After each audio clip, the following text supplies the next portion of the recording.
Apollo did his duty for his mother's pride. With Artemis, his twin, he felled Niobe's brood. But when the deed was done, he found his conscience pained. And to the good of mortal souls, he turned his aim to heal the wounded world with muse-inspired arts. At Delphi, he bestowed his sacred oracle, that his prophetic wisdom would the people serve. The beauty of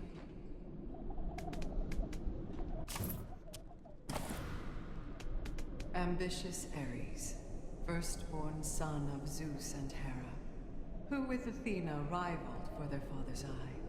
For both laid claim to warfare and were worshipped thus. But as Athena tempered her approach in wisdom, 'twas Ares' place to represent the lust for blood.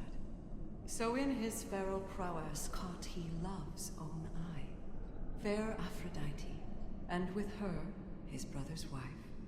Contented Ares was with being else despised.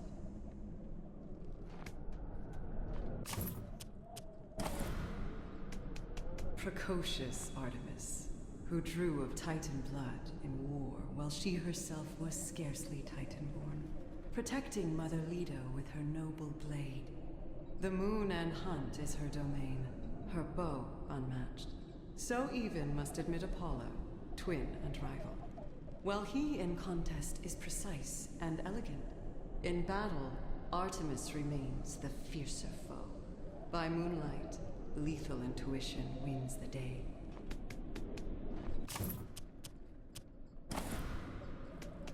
Athena, shrewd and warlike maiden of Olympus. The favorite of Zeus, for motherless she sprang, from him alone, a goddess fully formed and armored. Her duty to Olympus and the good of man, she serves with intellect and courage in its use. Not prophecy, but foresight was her wisdom's gift. As when to Athens she bestowed the olive tree, and in doing so, elevated mortal life.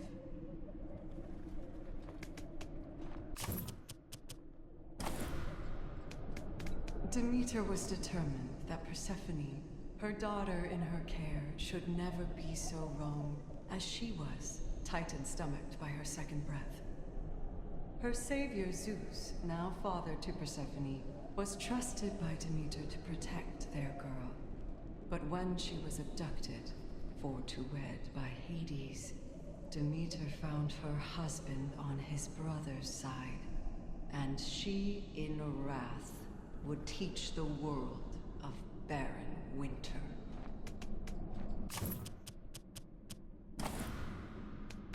Ebullient Dionysus, double-born of Zeus and Semele, who proved too mortal for his sight.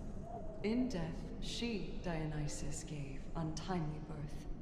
Yet Zeus was quick, and stitched the babe into his thigh. Once had anew, he soon became beloved of man. His realm, the grape, the vine, and all that they may bring. Yet no ecstatic Maenad could assuage his loss, till he from Hades brought his mother back, a goddess.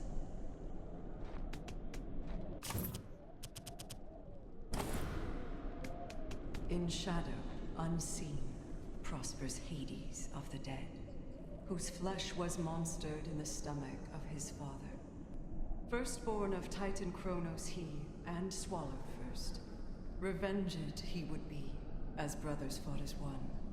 Victorious, the underworld was given him, so that his visage would the dead alone torment.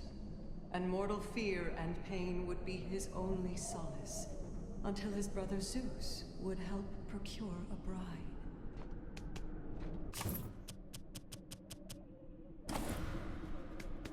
For Hermes is as hot of head as fleet of foot. A father's role was never his, at least by choice.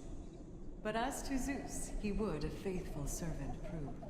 So he, to raise the infant Dionysus, gave consent, and swore to Zeus his son would never want for aught. A promise tested when the youth his mother wanted. So to the underworld he would require a guide, and only Hermes, heaven's herald, knows the way.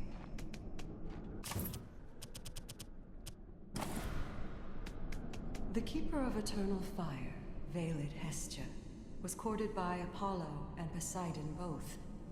When Zeus implored her for a choice, good Hestia spake.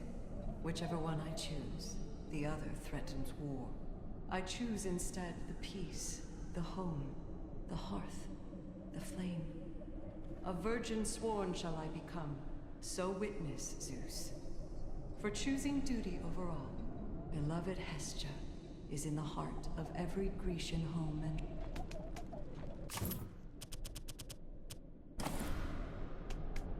In Nike, over contests is the judgment vested. Above the field of war she rides and duly serves, to glorify the victor as bestowed by fate.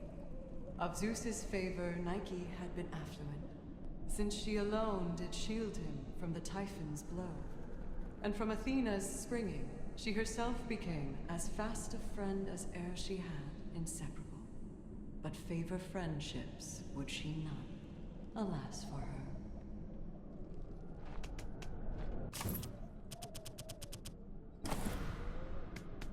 Poseidon, god of weather and the seven seas, to whom Oceanus surrendered his domain, as mighty Zeus the Titan Kronos brought to heel. And but for Zeus his brother, would Poseidon be the utmost power known upon Olympus's mount. Now stands he second place in power and domain. He seldom sits his rightful seat upon Olympus, preferring fair Atlantis, where he is preferred.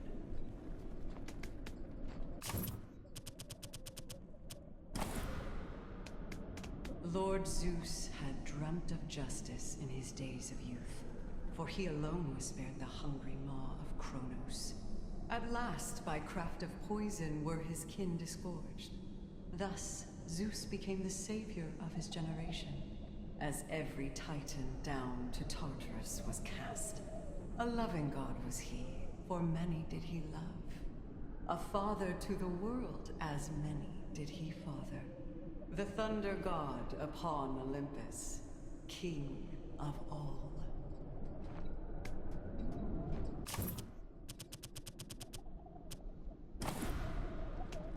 In distant heaven, Ether sits above it all, a vast celestial firmament to call his own.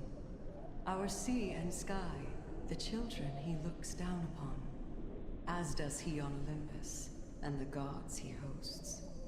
When near his most beloved sister Hemera, the day imbues him with a rich cerulean hue.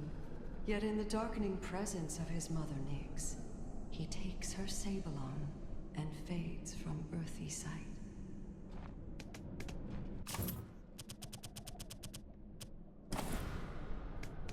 'Twas chaos, first of all, from whence existence sprang. From out her formless void proclaimed primeval life. First Gaia, Mother Earth herself, then followed Nyx, the night, and Hemera the day, and each in turn made offspring of their own, and in due time began to covet power. Thus in chaos melee raged. Combative brethren doused the world with primal blood, till Uranus, the sky, assumed his cruel control.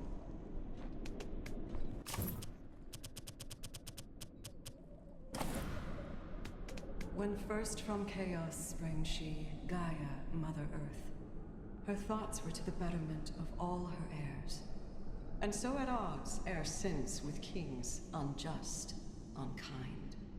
First Uranus, whose overthrow she would conceive, then Kronos, having proved himself no truer god, and trusting in her nymphs the care of infant Zeus, whose revolution she would help foment in time. Though slumbering, ever watchful Gaia, yet above.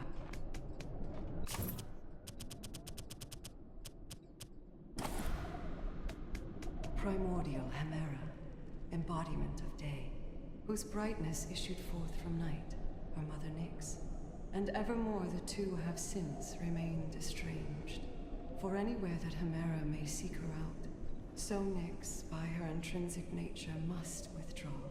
A mother's love, resplendent in a place unseen, unvoiced, unheard, forever drawing out of sight. A never-ending cycle born of fruitless search.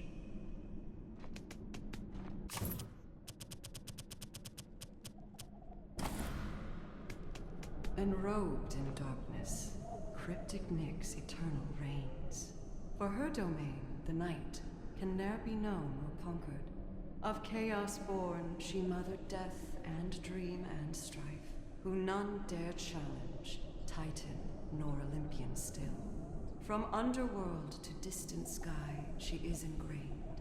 No lust to rule, no sides she takes, yet Nyx endures, to shrink from day alone, and to return apace, seeing all that would from light be kept concealed.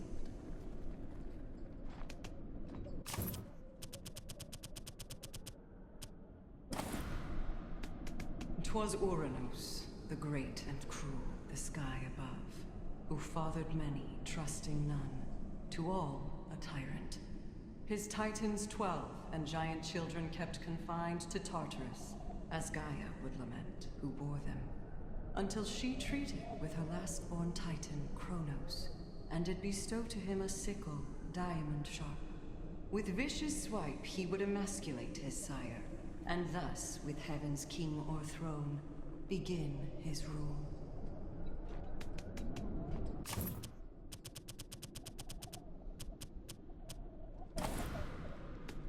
Rapacious Kronos, cruel and massive Titan king, whose appetites would shape the nascent course of fate. For power first, as youngest child of earth and sky, he volunteered to cut his loathsome father down. And then, as king, upon his very issue dying, suspicious of his progeny's foreseen intent, until their mother Rhea did his trust betray, and Zeus, his son, in time, in turn, would cast him down.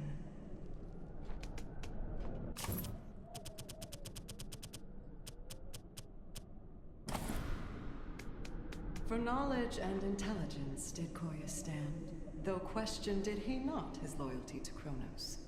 And in his fall and shining Mount Olympus's rise, did Koyas find himself in Hades' deepest reach. Yet cleverly he sought escape from Tartarus' grasp. His adamantine shackles filed down o'er time. So fled he to the threshold of the underworld, where hope is crushed in faithful Cerberus' threefold jaw.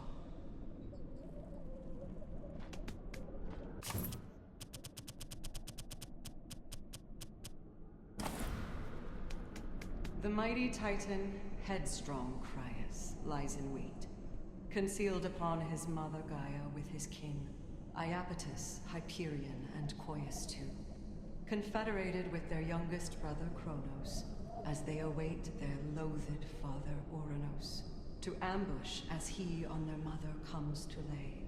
And thus they seize the pillars of the sky together, to bind their wicked sire as he is unmanned.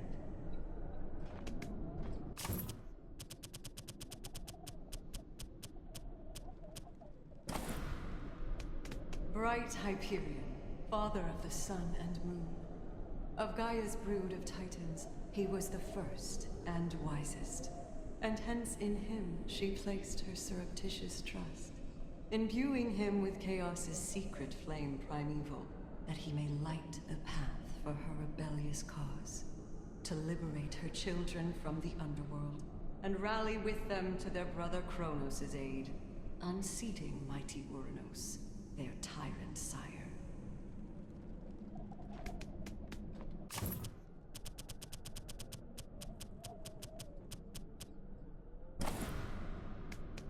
Iapetus, the Titan craftsman, was compelled to realize his vision of a mortal man. So toiled in his workshop to fruition he, and proudly showed his new creation to his sons. Menetius, Atlas, Epimetheus stood blank. Prometheus alone could see his father's aim. For only immortality could progress foster, and change is that which none undying can embrace.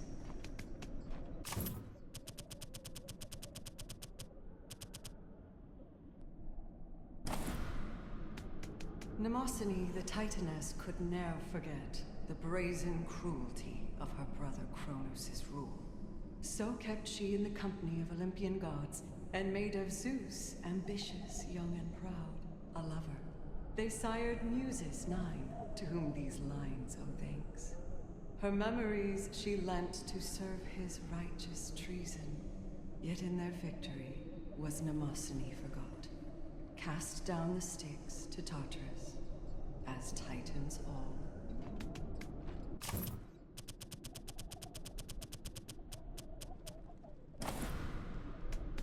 Oceanus, the master of the boundless deep, was torn as Titans suffered dire threat from Zeus.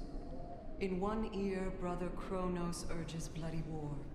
In opposition, Tethys, once his wife beloved, to whom the goddess Hera was a fostered charge. Perhaps Oceanus marched falsely on Olympus, or did some tide within him simply turn at last? In sacrifice of influence.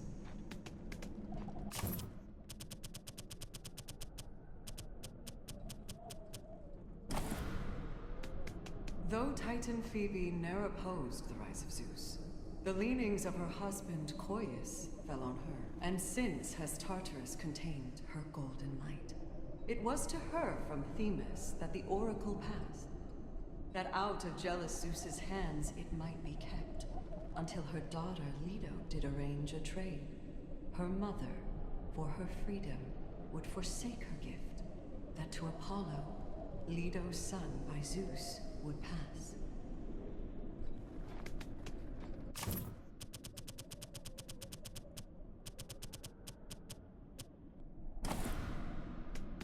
To Rhea, Titan Queen, befell a fateful choice, to heed her Kronos, brother, consort, lord, and king, or heed a mother's duty to her newborn babe.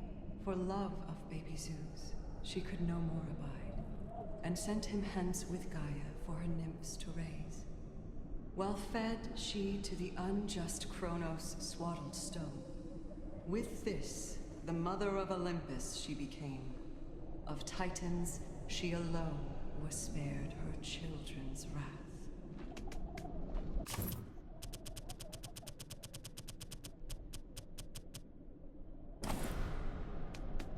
Though Tethys was a fertile river Titan goddess, by her Oceanus a mother millionfold. There was no time she ever felt as duty-bound as when a young Hera came to her from Rhea's hand, delivered fresh from Kronos' gut where she was raised. With this, her brother's wrongs she could no more deny, and pledged to Hera that Olympus would ascend, toward which she would entreat her Titan kin and kind.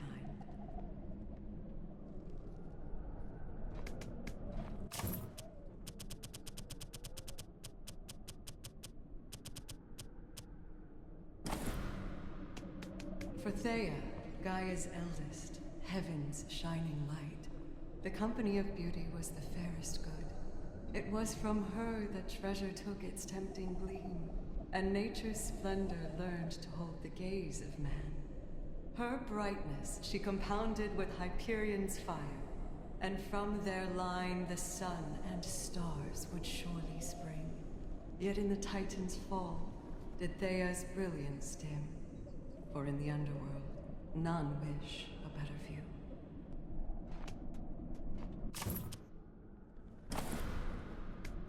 The Titan, Themis, first prophetic oracle, who to her brother Cronus gave she truth in duty, that one among his line would someday end his rule. Thus, unaccepting, would he swallow all he'd father. In Zeus delivered, Themis would a husband find, and hope for justice in the rise of Mount Olympus. Yet calls for mercy of her Titan kind were moot, and Themis too, in time, confining Tartarus claimed.